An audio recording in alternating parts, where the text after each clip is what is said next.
Sans réforme, il n'y a pas trace de véritable conversion.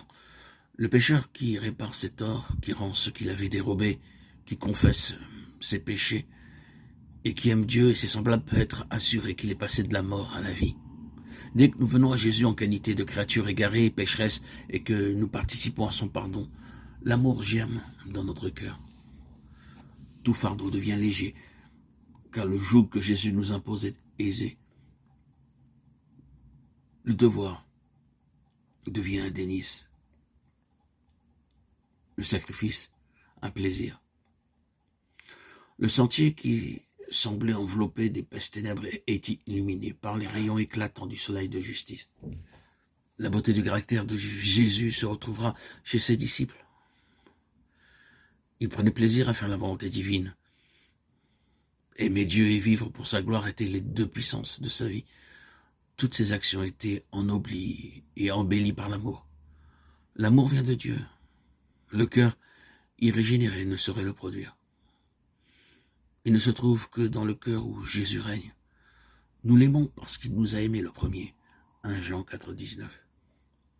L'amour est à la base de tous les actes du cœur régénéré par la grâce divine. Il modifie le caractère, dirige les impulsions, domine les passions, subjugue l'inimitié, ennoblit les affections. Cet amour, cultivé dans le cœur, adoucit la vie et répand une influence ennoblissante dans tout autour de soi. Il est deux erreurs dont les enfants de Dieu, tout particulièrement ceux qui viennent d'accepter sa grâce, doivent spécialement se garder. La première, nous en avons déjà parlé, consiste à se confier en ses propres œuvres et à se reposer sur quelques bonnes actions pour entrer dans la faveur de Dieu. Celui qui cherche à observer la loi et à devenir saint par ses efforts entreprend une impossibilité. Tout ce que peut faire l'homme hors de Jésus-Christ est entaché d'égoïsme et de péché. Seule la grâce de Jésus par la foi peut nous rendre saints.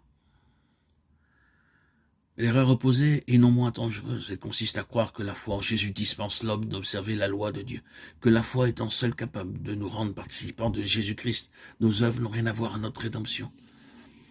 Veuillez observer ici que l'obéissance n'est pas seulement une soumission extérieure, mais un service d'amour. La loi de Dieu est un reflet de sa nature.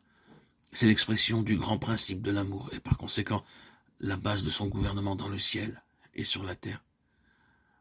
Si nos cœurs sont transformés à la ressemblance de Dieu, si l'amour divin est implanté dans notre âme, ne mettrons-nous pas en pratique la loi de Dieu dans notre vie?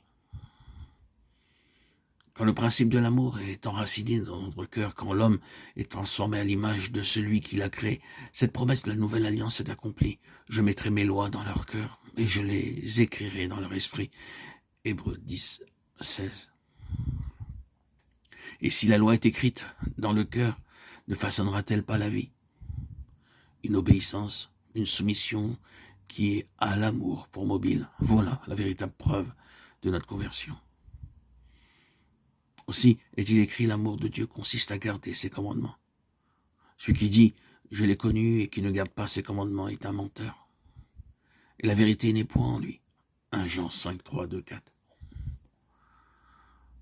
Loin de dispenser l'homme de l'obéissance, la foi et la foi seule le rend participant de la grâce de Jésus-Christ, qui le met à même d'être obéissant.